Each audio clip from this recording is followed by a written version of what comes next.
A.W. 토저의 하나님의 길에 우연은 없다. 4부 진정한 그리스도인으로 살다. 챕터 23 낭비가 이끄는 비극의 길. 하나님은 그분의 기쁘신 뜻에 따라 우리 각 사람에게 일정량의 선물을 주셨다. 어떤 이에게는 많이 주셨고 또 어떤 이에게는 적게 주셨다. 본래 그분이 우리에게 빚진 것은 전혀 없기에 그분의 모든 선물은 우리의 공로로 얻은 것이 아니라 그분의 넉넉하심으로 주어진 것이다. 그러므로 적게 받았다고 해서 그분께 불평해서는 안 된다. 그분은 우리에게 진 빚을 갚으려고 무엇을 주시는 것이 아니라 순전히 자비로운 마음에서 값없이 주시는 것이기 때문이다. 성경의 중요한 교훈 중 하나는 하나님은 선물을 값없이 주시지만 종국에는 그 선물에 대해 엄격히 책임을 물으신다는 것이다. 모든 이는 자기가 받은 것이 많든 적든 간에 그것에 대해 개인적으로 책임이 있기 때문에 장차 그리스도의 심판대 앞에서 그것의 사용 내역에 대해 해명하지 않으면 안 된다. 하나님께 받은 것이 무엇인지에 대해서는 어렵게 생각할 필요가 없다. 인간이 가진 이런저런 것들이 다 여기에 속하기 때문이다. 그것은 우리가 익히 알고 있는 것, 예를 들어 시간과 재능, 이 땅의 재물, 기회 같은 것들이다. 이런 것들은 길가에서 쉽게 볼 수 있는 잡초만큼이나 흔하지만 이것을 낭비하는 일은 인생의 무서운 비극 중 하나다. 낭비에 익숙해지다. 먼저 시간의 낭비에 대해 생각해 보자. 우리 중 시간이 많은 사람은 아무도 없다. 지금 목초지에서 졸고 있는 젖소에게 그늘이 되어주고 있는 나무는 소년이셨던 우리의 할아버지를 내려다보았을 것이고 미래에 그 아래로 지나가게 될 우리 자녀들의 자녀들을 내려다볼 것이다. 우리에게 주어진 시간이 이토록 짧다는 사실 하나만으로도 시간을 최대한 선용해야 할 충분한 이유가 생긴다. 그럼에도 아무것도 하지 않거나 잘못된 일을 행하면서 낭비하는 시간이 얼마나 많은가. 삐딱한 태도로 귀한 시간을 낭비하기 때문에 우리에게 시간이 더 주어지지 않은 것인지도 모른다. 예수님은 남은 조각을 거두고 버리는 것이 없게 하라 라고 말씀하셨다. 낭비된 시간을 되찾을 수 있는 방법은 없다. 오 시간이여 방향을 바꿔 과거로 날아가라 라는 옛 노랫말이 마음에 와닿는 것은 충분히 이해가는 일이지만 사실 이것보다 더 헛된 호소도 없을 것이다. 시간이 거꾸로 흐르는 일은 일어나지 않기 때문이다. 노인은 젊어지지 않고 오히려 젊은이가 노인이 된다. 이제까지 늘 그랬고 앞으로도 언제나 그럴 것이다. 시간의 새는 우리 옆을 날아서 영원히 가버린다. 인생의 낙엽이 하나씩 떨어지고 인생의 포도주가 한 방울씩 스며나간다. 라는 말이 있다. 그러므로 우리는 오늘이라는 시간이 남아있을 때 일해야 한다. 우리가 낭비하기 쉬운 또 다른 것은 재능이다. 재능은 우리의 하늘아버지께서 주신 것 중 하나다. 우리의 재능이 한 가지이든 여러 가지이든 간에 우리는 결국 그분 앞에서 계산을 해야 할 것인데 그 계산의 기준은 우리가 얼마나 많은 재능을 가졌느냐 이것이 아니라 우리의 재능으로 무엇을 했느냐가 될 것이다. 자기의 재능을 사용하지 않는 부주의한 그리스도인은 자기의 달란트를 땅에 묻었던 사람에 대한 이야기를 읽고 경각심을 가져야 한다. 그다지 대단하지 않은 재능을 가지고도 영적으로 큰 일을 이룬 사람들이 있는 반면 이보다 훨씬 더 대단한 재능을 가지고도 우화에 나오는 메뚜기처럼 인생의 여름을 빈둥빈둥 놀며 보내는 사람들도 있다. 후자는 헛되이 흘러가는 시간 속에 자기의 재능을 묻어두고 사용하지 않는 자들이다. 다시 말하지만 이런 낭비는 비극이다. 이런 일이 흔하다고 해서 그 일이 덜 비극적인 일이 되는 것은 아니다. 또 생각해 볼 것은 돈이다. 미국의 그리스도인들은 돈을 많이 벌어서 아낌없이 쓰는 습관에 빠져 있기 때문에 이런 습관을 당연한 것으로 여기면서 그들의 돈 사용에 대해 나중에 엄히 심판받는다는 것을 까맣게 잊고 있다. 그러나 주님은 여전히 우리의 금고 옆에서 그 안으로 들어오는 돈을 지켜보고 계신다. 이것이 돈에 관한 온갖 언급에서 웃음거리를 찾으려고 혈안이 되어 있는 유머 작가들에 의해 농담으로 변질되어 버렸다. 하지만 과연 장차 주님 앞에서도 농담이 나올까? 그분이 불꽃 같은 눈으로 우리의 회계 보고서를 들여다보며 공정하게 회계 감사를 하실 때 그 앞에서 웃을 수 있는 사람은 거의 없을 것이다.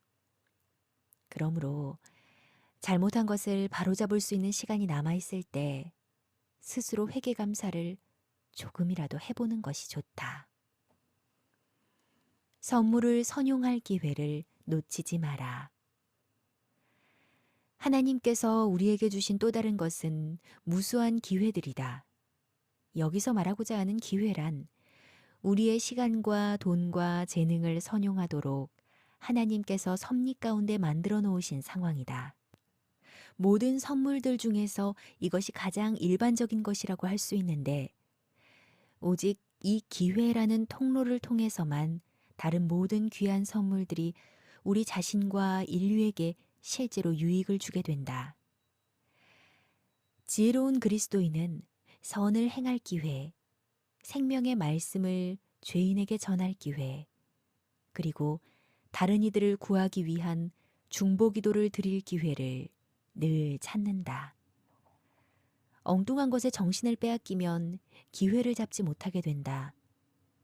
하나님은 인류를 위해 큰 승리를 이룰 수 있는 기회를 주시지만 바로 그때 우리 중 어떤 이들은 별로 중요하지 않은 것에서 즐거움을 맛보느라고 그 기회를 알아채지 못한다. 설사 알아챈다 해도 너무 늦게 알아챈다.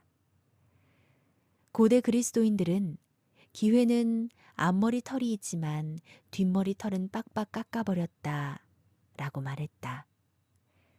기회가 다가올 때 잡지 못하면 그것이 지나간 후에는 잡으려 해도 소용없다는 뜻이다. 낭비의 가장 나쁜 결과는 그것 때문에 생기는 정신적 습관일 것이다. 시간이나 돈이나 재능이 낭비되도록 내버려 두는 것은 우리 자신에게 해를 끼친다. 특히 가장 중요한 우리의 내면에 해를 끼치게 된다. 챕터 24. 성공은 대가를 치러야 얻을 수 있다. 어떤 분야에서든 성공하려면 비싼 대가를 치러야 하지만 그 대가를 기꺼이 치를 의지가 있는 사람은 성공할 수 있다. 콘서트를 준비하는 피아니스트라면 피아노에 노예처럼 묶여 있어야 할 것이다. 매일 4시간이고 5시간이고 건반 앞에 앉아 있어야 한다. 과학자는 연구에 삶을 바쳐야 하고 철학자는 사색에 심취해야 하며 학자는 책에 파묻혀 살아야 한다. 성공을 얻기 위해 치러야 할 대가가 지나치게 큰 것이 아닌가 하는 생각이 들기도 하지만 어떤 이들은 성공이란 것은 어떤 대가를 치러도 좋을 만큼 충분히 가치 있는 것이다 라고 말한다. 이런 성공의 원리는 영혼이라는 고차원적 영역에서도 동일하게 작용하기 때문에 영적으로 성장하려면 역시 대가를 치러야 한다. 성령의 일들에서 뛰어난 위치에 이르려면 그것들에 몰두해야 한다. 어느 정도인가 하면 우리 대부분이 생각하는 것보다 훨씬 더 철저히 몰두해야 한다. 이 원리를 피해가면서 성공에 이를 수는 없다. 만일 우리에게 거룩해지려는 의지가 있다면 그 길도 알 수 있게 된다. 거룩한 삶의 원리는 이미 우리 앞에 있다. 구약의 선지자들, 신약의 사도들, 무엇보다도 우리 주님의 고상한 가르침이 성공의 길을 우리에게 가르쳐 준다. 은혜의 교리를 오해한 일부 사람들은 하나님의 법칙들이 하늘나라에서 작용한다는 것을 받아들이지 않는다. 이런 사람들은 영적인 것들과 자연적인 것들을 완전히 분리시키고 이 둘 사이의 관계를 부정한다. 그러나 이것은 성경의 기록자들이 일상생활에서 끌어온 사실과 비유를 풍부하게 사용해 모든 교훈을 기록했다는 사실을 간과하는 것이다. 성경의 기록자들이 보기에는 길가에 볼품없는 풀잎 하나부터 저 높은 하늘의 태양과 별들에 이르기까지 자연의 모든 것이 하나님의 메시지를 전하고 있었다. 성경에서는 성경의 독자들이 하나님의 행하시는 방법들을 잘 이해할 수 있도록 왕과 농부들이 빛을 비추어 준다. 개미와 참새도 하나님의 메시지를 전달하기 위해 성경에 등장한다. 절대 본받지 말아야 할 사람 중 하나로 성경은 미련한 자에 대해 말한다. 게으름을 극복하지 못한 사람이 결국 어떤 꼴이 되는지를 보여주는 서글픈 예로 제시되는 것은 무너진 집에 앉아 있거나 제대로 자라지 못한 옥수수들 사이로 걷고 있는 게으름뱅이다. 건축에 필요한 비용을 계산해 보지 않고 건축을 시작한 건물주, 승산 없는 전쟁을 시작한 왕, 손에 쟁기를 잡았다가 생각을 바꾸어 뒤를 돌아보는 농부. 성경에서 이런 사람들이 주는 메시지는 동일하다. 그것은 지혜가 영성의 한 가지 핵심 부분이라는 사실이다. 즉, 믿음 생활에서 성공하려면 건전한 판단력이 있어야 하고 열심히 노력해야 하며 인과관계의 법칙에 지혜롭게 따라야 한다는 것이다. 콘서트를 준비하는 피아니스트가 대부분의 그리스도인들이 영적인 일들에서 보여주는 게으름만큼 게으르다면 음악계를 떠나야 할 것이다. 빅리그에 속한 야구 선수가 교회 그룹들에 속한 사람들만큼 게으르다면 일주일 만에 쫓겨날 것이다. 만일 과학자가 그리스도인 평신도들이 거룩해지는 방법에 무관심한 만큼 자신의 과학적 문제에 무관심하다면 어떤 난제도 풀지 못할 것이다. 교회의 신자들처럼 훈련이 안 되고 유약한 병사를 가진 나라는 적국의 첫 공격에 무릎을 꿇을 것이다. 편안하게 소파에 앉아서 승리를 거두는 것은 불가능하다. 성공하려면 반드시 그 대가를 지불해야 한다. 영적으로 전진하려면 잡다한 것들에 신경을 끊고 하나님의 일들에 집중해야 하며 세상적인 사람들이 중요하게 여기는 아주 많은 것들을 뿌리쳐야 한다. 고독과 침묵 속에서 하나님과의 관계를 깊게 생각해야 한다. 밭에서 일하는 농부나 땅속에서 수고하는 광부처럼 우리의 활동과 수고의 영역에서 그분의 나라를 만들어 가야 한다. 챕터 25. 엉뚱한 곳에 관심을 쏟지 마라. 사탄은 하나님의 자녀를 향해 정면 공격을 퍼붓다가 실패하면 그의 악한 목적을 이루기 위해 좀 더 교묘한 방법을 사용하기 시작한다.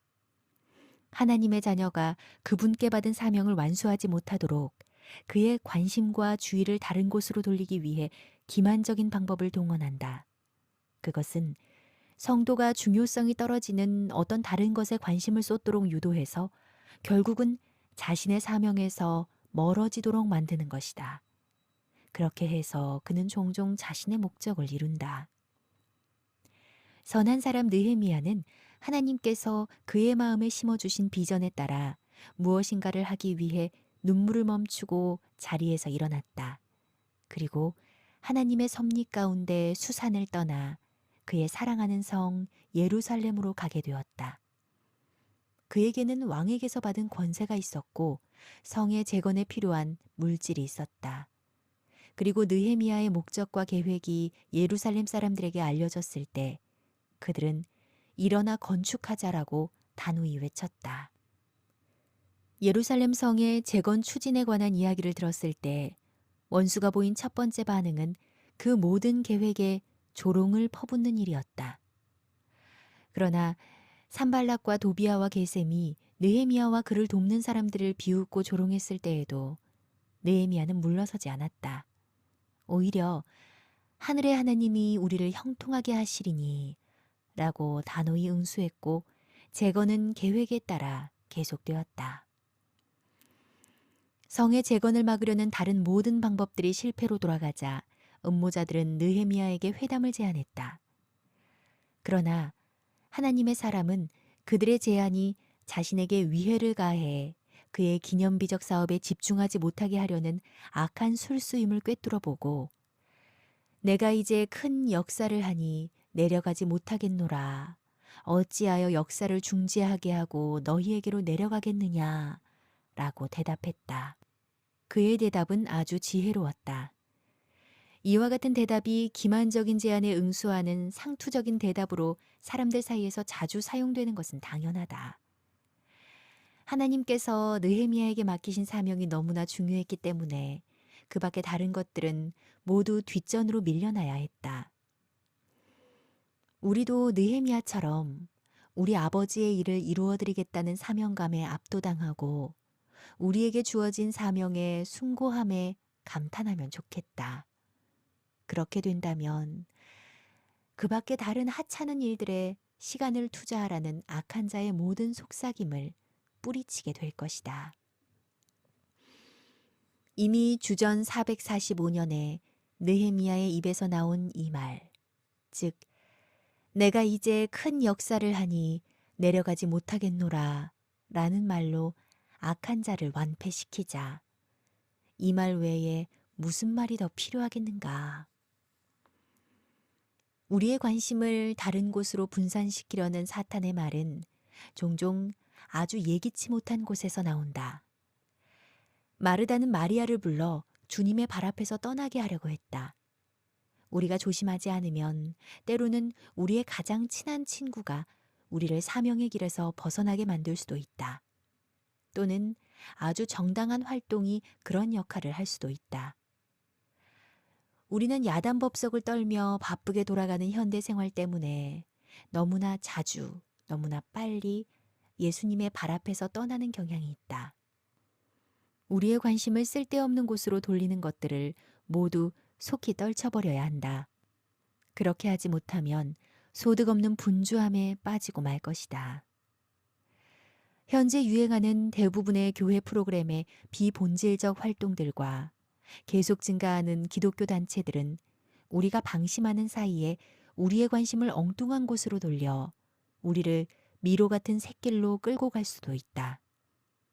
그 끝은 아무 열매 없는 막다른 골목이다. 우리의 재능을 낭비하지 않는 방법은 하나님께서 주신 세계 복음화의 사명을 성실히 감당하는 것이다.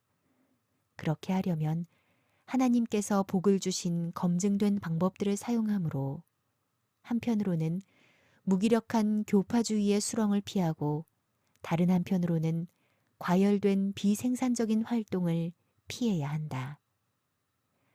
현재와 같은 세상에서 살아가려면 우리의 관심을 자꾸 곁길로 끌고 가는 것들을 피하는 기술을 능숙하게 익혀서 늘 열심히 사용해야 한다.